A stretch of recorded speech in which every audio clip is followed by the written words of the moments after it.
We're honored to be here today with Lori and with other people who are advocates for gun violence prevention. All my Senate colleagues are here.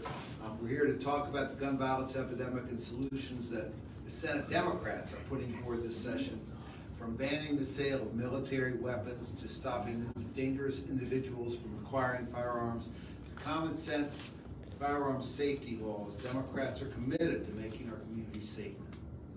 We're incredibly proud of the work we've done already promoting gun safety and ending violence. The Commonwealth has been a leader in the South by passing common sense reform in 2020 and 2021, including bills that provided for universal background checks, but now it's time to do more. That's why this session I've introduced legislation to ban assault-style weapons. The bill I've got is basically a model based on what we learned in 2020. When broader bills were passed. This legislation is based on the 1994 federal legislation. The legislation was effective at the federal level from 94 to 2004. It ties into the definition used in that 1994 legislation, and it effectively bans the purchase of firearms manufactured after the effective date of the legislation. So a lot of people will not be pleased this doesn't go far enough, but it's designed to slow the spread of these firearms on the street.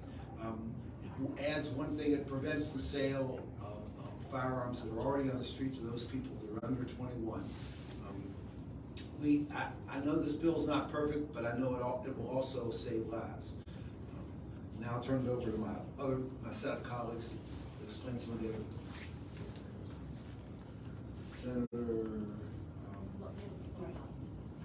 Lori Haas. That's okay. Good morning. My name is Lori Haas. I work for the Center for Gun Violence Solutions at Johns Hopkins University School of Public Health.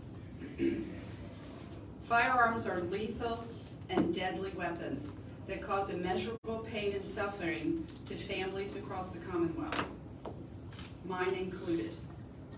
No matter whether it's a suicide, a homicide, an accident, or injury, gun violence is preventable. And the legislators here today are leading the way with policy solutions that will go further to keep Virginians safe. The data is clear. States with stronger gun laws have fewer gun deaths. Firearm homicides, suicides, and sadly, child gun deaths have been on the rise in the Commonwealth for years now. It's time to reverse those trends.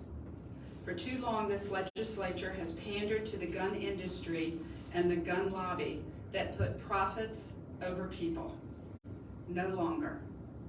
Like other rights, the right to own a firearm is not immune to regulation, per the Supreme Court, and certainly weaponry designed and intended for the battlefield needs strong regulations. The frequency and death toll from mass shootings have been on the rise since the federal assault weapons ban expired in 2004. And Virginia, sadly, is home to far too many of those mass shootings. My own daughter was injured with a weapon equipped with a high-capacity magazine, and those are included in the bills that will be spoken about today. It's far past time that Virginia regulates these weapons of war. Access to firearms by children is deadly. It's deadly. We lock up poisons, alcohol, prescription drugs. Why not firearms?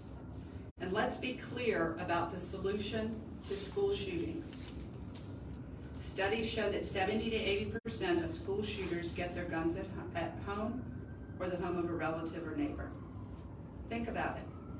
Lock up your guns and we can put a huge dent in school shootings. It's very simple. Lock up your guns. The citizens of the Commonwealth deserve to have their safety utmost in the minds of their representatives here at the General Assembly. The commitment we see here today to address the public health epidemic of gun violence will go a long way to keep us all safe from gun violence and save lives. Thank you. Good morning, everyone. I'm Jennifer Boysko, State Senator from the 33rd District. And we've heard a lot about how everyone wants Virginia children to be safer. And you know, everybody was horrified by the horrific tragedy only 7 days ago when a 6-year-old was able to get access to a gun from home and shot their teacher. And we are praying for her swift recovery. But I want to make it clear, this is not a unique occurrence. Between 2011 and 2020 in Virginia, the child and teen firearm death rate increased by 129%. In Virginia since 2011, 775 children from birth to 19 years old died from gun violence. 55% of those kids were from homicide, and a staggering 40% were suicides. In fact, you've already heard it, gun violence is the #1 cause of death for children. Not accidents, not illness, gun violence. A 2019 U.S. Department of Homeland Security study found that 76% of school shootings, which we all care about, are facilitated by kids who have access to guns from home or from neighbors. And I want to just tell you a story. I have a lot of them, but I only have time to give you one. On November 30th, 2021, a little 3-year-old boy died from a self-inflicted wound after he was shot in the head in Allegheny County. It was the child's grandfather who told the deputies clearly that the firearm was his, and it was supposed to have been hidden in the household, actually under a pile of clothes where he thought that the child wouldn't have access to it. I have a lot of other stories that I could share with you today from all over the Commonwealth, in different parts, children who have died because of unsecured firearms. The good news here today is that we have a way to significantly reduce these tragedies by passing my bill, SB 1139.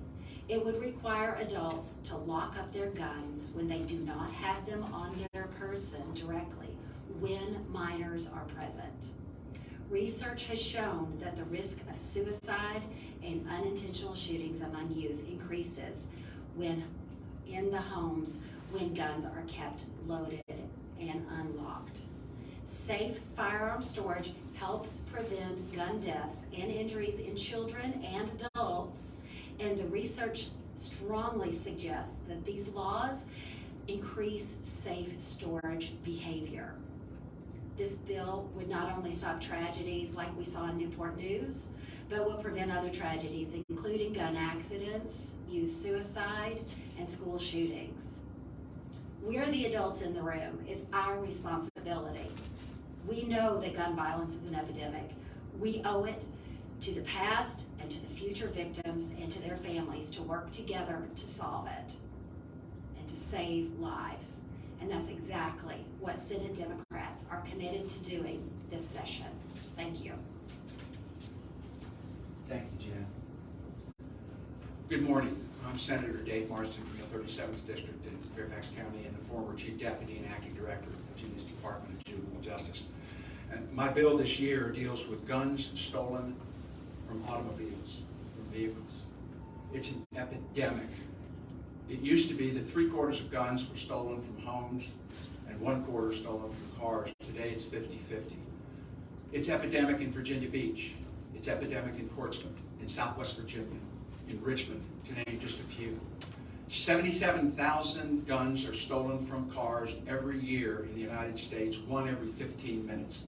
There'll be a gun stolen from a car during this press conference. It's tragic. We are arming the people that are committing violent acts in our community.